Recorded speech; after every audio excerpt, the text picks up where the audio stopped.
Les défenseurs des droits de l'homme sont en atelier de formation à Niamey depuis ce matin. Ils auront à élaborer une loi de protection des défenseurs des droits humains. Précision dans un instant.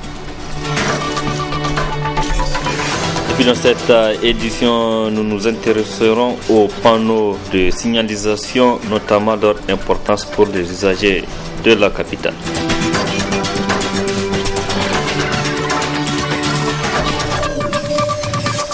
Nouvelle édition sur la télévision Labari, mesdames, messieurs, bonsoir et bienvenue à tous à ce journal de ce vendredi 23 septembre 2016.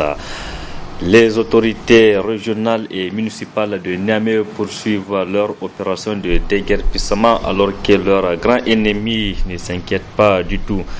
Les ennemis donc, ce sont les ordures ménagères visibles dans plusieurs quartiers de la capitale. C'est l'exemple du quartier Nord Fesso qui peine à se débarrasser de ces ordures ménagères par manque de dépotoirs. Reportage est signé Assama Ousseidou et Nasser Seydou.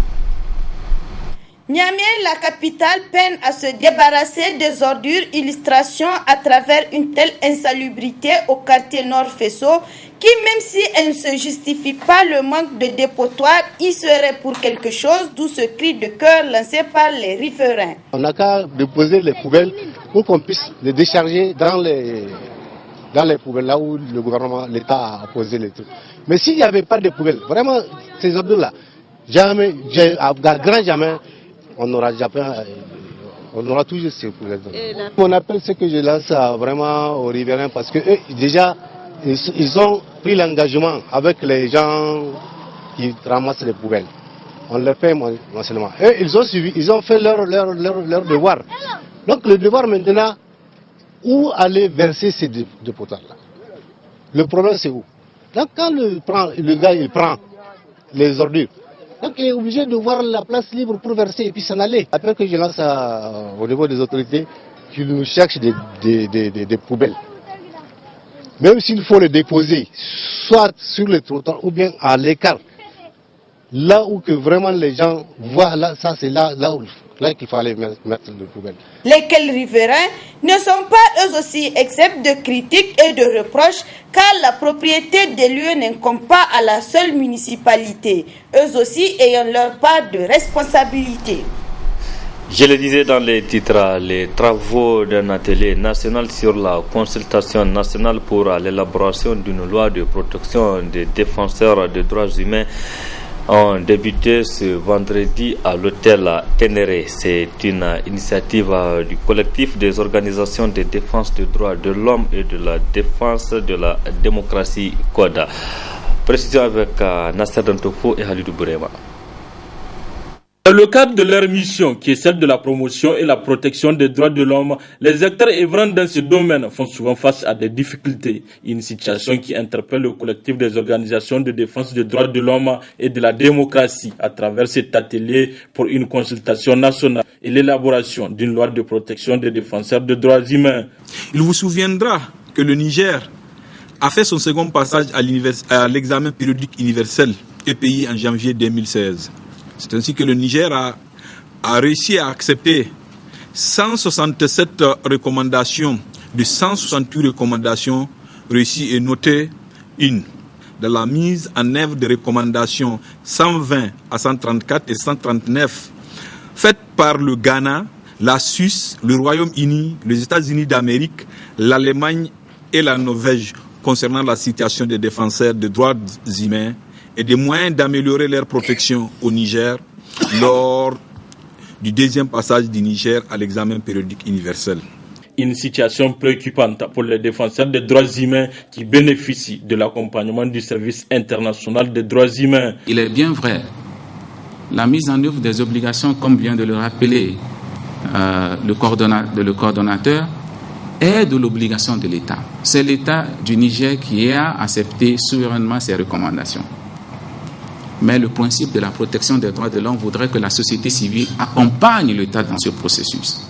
Et c'est pour cela que nous sommes aujourd'hui ici, pour dire au Niger que la volonté politique exprimée par l'État du Niger au niveau international de promouvoir et de créer les conditions idoines pour la protection des droits de l'homme dans le pays est entendu au niveau international par des ONG comme des services internationaux et nous offrons notre assistance pour accompagner le pays dans ce processus.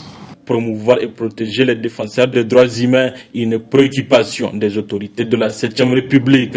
Nous sommes donc heureux de constater que les défenseurs des droits humains eux-mêmes ont pris l'initiative d'accompagner le gouvernement à mettre en œuvre ces recommandations à travers l'organisation de cet atelier d'approfondissement de l'avant-projet sur la promotion et la protection des droits des défenseurs des droits humains.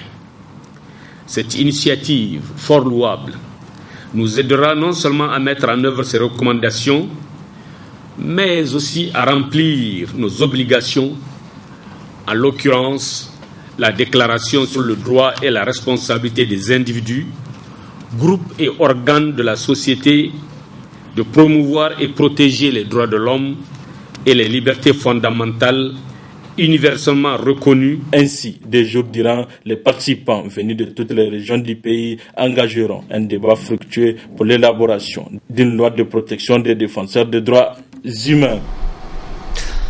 Quelle gouvernance pour une éducation de qualité au Niger? C'est le thème d'une rencontre des responsables des services centraux et régionaux du ministère de l'enseignement primaire. C'est le ministre Daouda Mamadou Marté qui a présidé cette rencontre qui a pris fin hier soir au Palais des Congrès. Reportage à Alicis Ibrahim et Nasser Sedou. Le progrès du peuple réside dans l'éducation. Cette idée a pris toute son importance au cours de la réunion des responsables des services centraux et déconcentrés. Occasion saisie par le ministre Daouda Mahamadou Marté pour annoncer une série de nouvelles directives. Il faut que, au niveau de chaque département, au niveau de chaque commune, en fait, de la circonscription administrative, que chacun nous fasse un rapport périodique. Nous allons faire une évaluation des enseignants. Le projet et le processus est en cours. Si vous suivez l'actualité, ce n'est un secret pour personne, où on note que le niveau de nos enseignants est bas. Nous avons à peu près 70 000 enseignants créés en mai.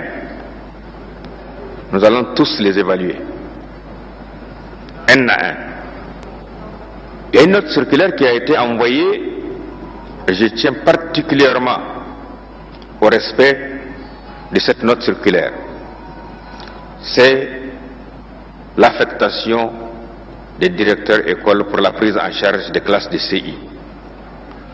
Vraiment, messieurs les inspecteurs, messieurs les directeurs, à quelque niveau qu'ils soient, appliquer cette directive. Tout directeur d'école qui a un nombre de classes inférieur à 10, dites-lui de la part du gouvernement qu'il doit enseigner au CI parce que nous avons besoin d'un encadrement de qualité au CI.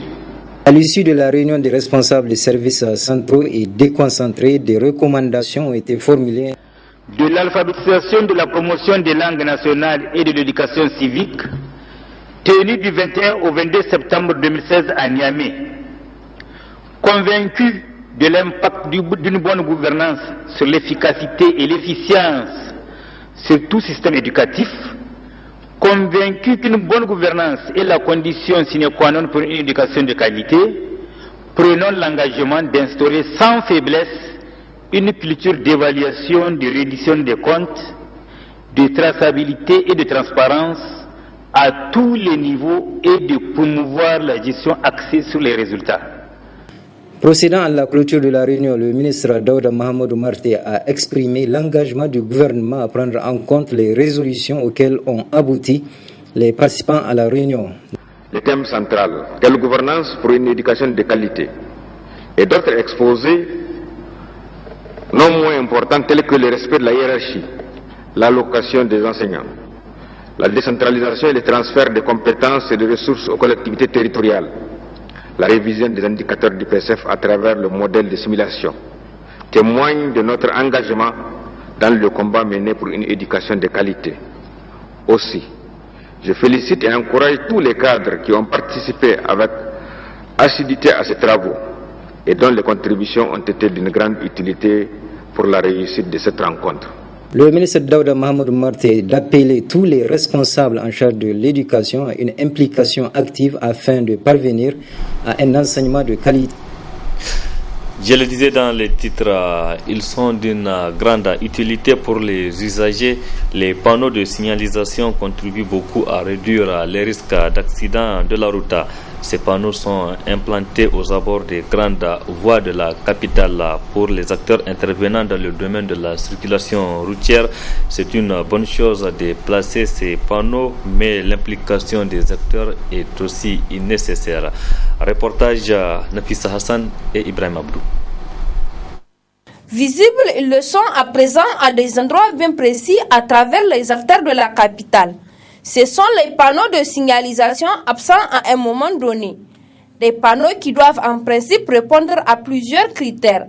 Une chose est de mettre des panneaux, une autre est de mettre des panneaux de qualité. Parce qu'il y a des panneaux qui n'ont pas cet effet réfléchissant. C'est-à-dire qu'il y a une peinture spéciale qui doit être sur ces panneaux qui permet à l'usager, dès qu'il éclaire, de le voir à distance. L'autre chose, c'est l'emplacement.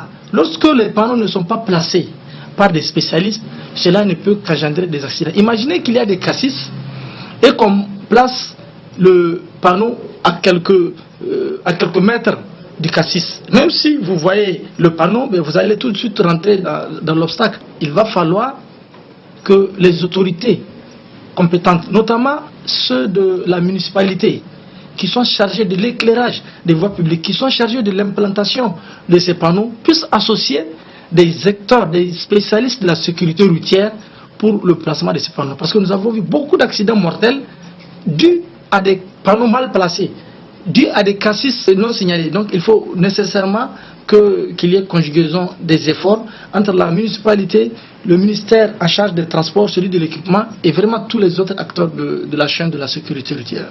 Panneaux de signalisation dont le respect pourrait réduire à défaut d'enrayer les nombreux cas d'accidents. Mais c'est quoi le danger? Sauf qu'il y a des panneaux qui sont placés. Mais les marchands, ils cachent ces panneaux de telle sorte que ceux qui sont dans les véhicules ne voient pas.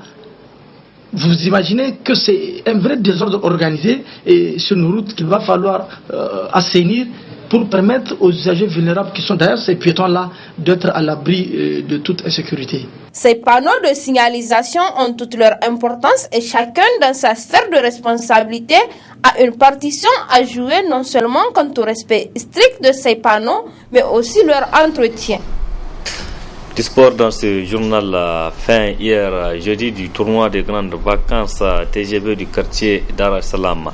Un cadre offert aux jeunes de ce quartier pour se mutualiser à travers le sport.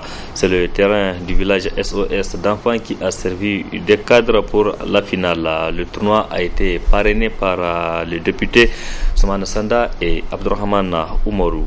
Voyons tout cela avec Ramatou Barté et Halidou Bourema. Arsenal RCL, c'est l'affiche de la finale de cette 7e édition du tournoi des grandes vacances de Dar es Salaam. Un tournoi parrainé par l'honorable député Soumana Sanda qui s'est soldé par la victoire de l'équipe d'Arsenal avec un score final de 2-1.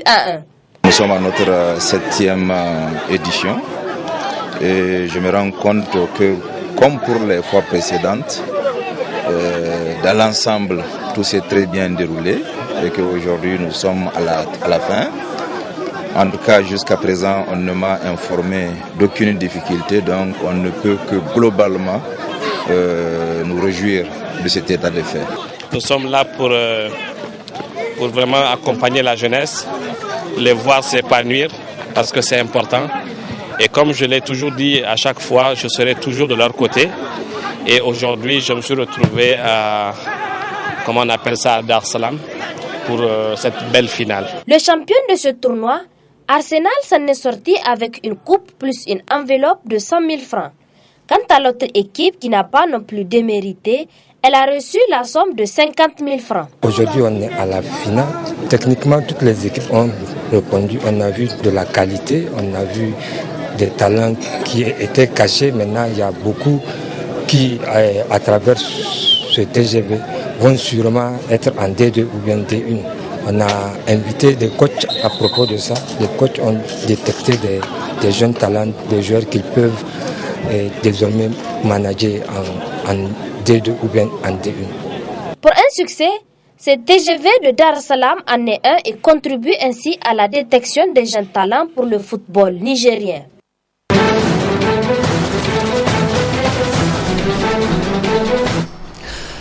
L'actualité à l'international à présent est direction États-Unis où des centaines de manifestants ont bravé le couvre-feu en vigueur dans la ville de Charlotte, c'est en Caroline du Nord. Un couvre-feu est imposé depuis 3 jours après des violentes manifestations qui faisaient suite à l'homicide mardi d'un noir américain par un policier noir. Vendredi dernier déjà, un autre noir avait été abattu par une policière qui avait été inculpée d'homicide involontaire. Suivez plutôt. 3e nuit consécutive de manifestations. Les rues de Charlotte sont cette semaine un haut lieu de la contestation. La vie des Noirs compte. Combien de fois l'ont-ils tous répété partout aux États-Unis ces derniers mois? Même l'état d'urgence ne les fera pas reculer. La garde nationale se positionne dans les rues, les blindés en plein cœur d'une ville américaine pour prévenir toute forme de violence. Mais il est déjà trop tard, la violence a frappé. Keith Scott n'existe plus qu'en photo. Il ne reste plus que des hommages pour cet homme de 43 ans tué par un policier. Cette famille n'est pas en accord avec quelconque émeute ou le fait que des gens se fassent tuer ou blesser. Mais elle encourage ses citoyens qui font valoir leurs droits, qui hurlent leur frustration et leur colère. Devant le palais de justice, les militants de la cause noire demandent une enquête fédérale et la prise de conscience des autorités. Il y a urgence, car tout cela n'affecte pas seulement les victimes et leurs familles. Cela affecte chaque homme et chaque femme noire qui se demande quand est-ce qu'il sera tué. Je veux savoir, est-ce que le système judiciaire, de sa base à son sommet, est-ce que ce système va nous aider à faire en sorte que les forces de l'ordre respectent la loi ? Évidemment, la campagne électorale américaine ne peut pas faire abstraction de ces nouvelles manifestations. Le candidat Trump a une explication très personnelle à ces rassemblements nocturnes. Si vous n'êtes pas au courant, les drogues jouent un très grand rôle dans ce que vous voyez le soir à la télévision. Un dérapage de plus pour le candidat, de nature à entretenir la tension dans les rues de Caroline du Nord. Pendant ce temps, en Syrie, la trêve évolue en éclats. En effet, depuis plusieurs jours, l'armée syrienne de Bachar al-Assad et son allié russe veulent reprendre le contrôle de la partie d'Alep qui est toujours aux mains des rebelles.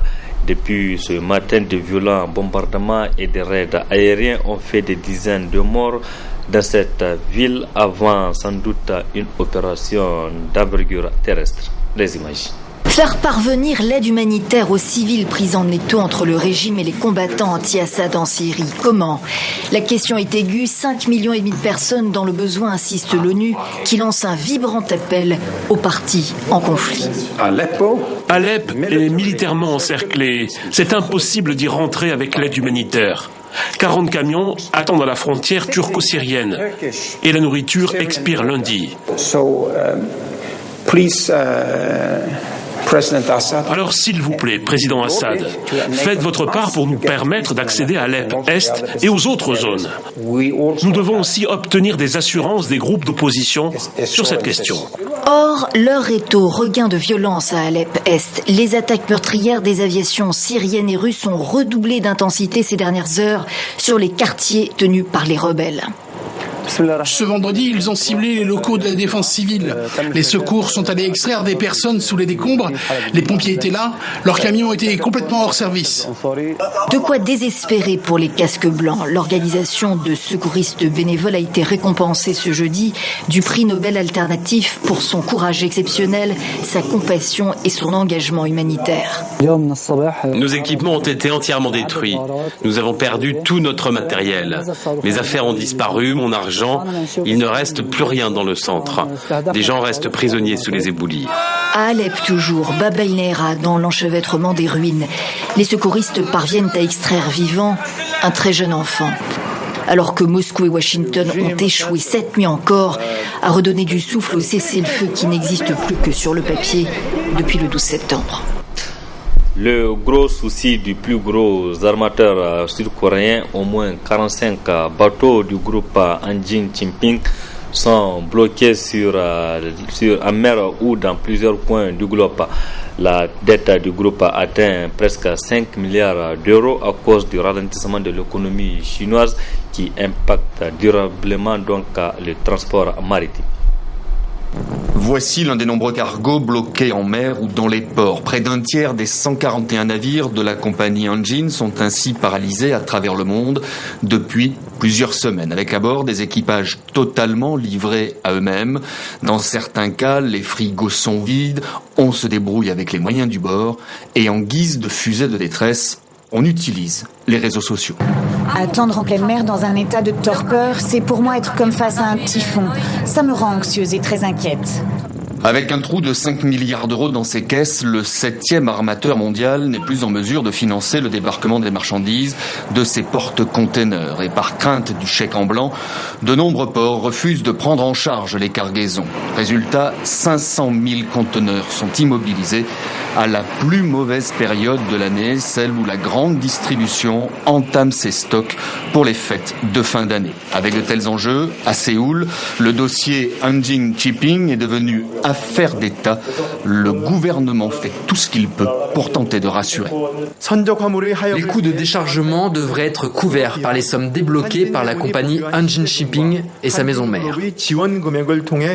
Une enveloppe de près de 100 millions d'euros pour laquelle le PDG du groupe est même allé puiser dans sa propre fortune personnelle. Depuis le début de l'année, l'action Hanjin Shipping a perdu près de 70% de sa valeur et rares sont ceux à croire encore à la survie de l'entreprise dont l'avenir sera tranché par la justice sud-coréenne à la fin du mois de novembre. Sale coup pour le groupe internet Yahoo. 500 millions de comptes Yahoo ont été piratés, environ un compte sur deux. Les pirates ont donc volé les noms, les dates de naissance, les adresses électroniques, les numéros de téléphone et parfois le mot de passe de ces utilisateurs. L'un des piratages les plus importants, les enquêteurs estiment que les pirates sont probablement liés à un État. C'est l'une des plus grandes cyberattaques de l'histoire. Le piratage de 500 millions de comptes d'utilisateurs. La cible, Yahoo, géant américain d'Internet. Les données ont été dérobées fin 2014, mais le groupe ne l'a confirmé qu'hier soir, dans un communiqué. Parmi ces données, il peut y avoir des noms, adresses e-mail, numéros de téléphone, date de naissance, mots de passe, toujours cryptés pour une immense majorité, et dans certains cas, les questions de sécurité. Yahoo précise que les données bancaires des utilisateurs n'ont pas été volées. Il ne donne pas le nom des pirates, mais les soupçonne d'être liés à un État. Pourquoi ce piratage est-il révélé si tard ? Deux hypothèses. Soit le groupe a jusqu'au bout tenté de le cacher, soit il ne l'a confirmé qu'une fois certain d'avoir résolu la faille de sécurité. Via leurs ordinateurs, les malfaiteurs ont réussi à pénétrer dans la base de données pourtant sécurisée en se faisant passer pour des administrateurs du site, c'est-à-dire ces gestionnaires qui ont accès à toutes les informations. Selon cet expert, si les piratages se multiplient, c'est parce que les comptes des utilisateurs ont une grande valeur marchande sur des réseaux Internet clandestins. Il existe une place de marché sur laquelle on peut acheter et vendre des données. Ce sont des données qui sont à la fois des données qui peuvent être des données cartes bancaires, ça peut être des données des utilisateurs, des mots de passe souvent, et celles qui ont encore plus de valeur, c'est des données par exemple comme les données de santé, qui sont très riches sur les personnes et qui permettent ensuite d'être utilisées massivement en marketing par d'autres firmes. Ces données s'échangeraient entre 50 centimes et 2 € l'unité. Yahoo a prévenu les utilisateurs piratés et annonce avoir pris des mesures de protection. Par exemple, avant de se connecter sur leur ordinateur ce matin, certains utilisateurs ont reçu un code de sécurité sur leur téléphone pour accéder à leur boîte mail. Et c'est la fin de ce journal. Merci à vous qui l'avez suivi et restez en compagnie du programme de la télévision Labari. Excellente nuit à toutes et à tous et surtout bon début de week-end. Au revoir.